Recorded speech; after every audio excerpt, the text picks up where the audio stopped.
നമ്മൾ പലരും പറയുന്ന ഒരു വർത്താനുണ്ട്, കോൺഗ്രസ് പാർട്ടിന്റെ ഏറ്റവും വലിയ ശാപം ഗ്രൂപ്പിസ് ആണ്. ഒരിക്കലുമല്ല. കോൺഗ്രസിൽ ഗ്രൂപ്പില്ലാത്ത കാലം ഉണ്ടായിട്ടില്ല. സുഭാഷ് ചന്ദ്രബോസും മഹാത്മാഗാന്ധിയും 2 ഗ്രൂപ്പായിരുന്നു. കൃപലാനിയും ഇന്ദിരാഗാന്ധിയും 2 ഗ്രൂപ്പായിരുന്നു.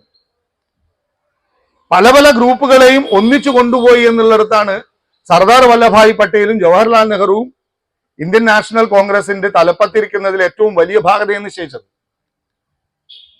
കോൺഗ്രസിലെ ഗ്രൂപ്പ് കോൺഗ്രസിന്റെ ഏറ്റവും വലിയ ശക്തിയാണ്.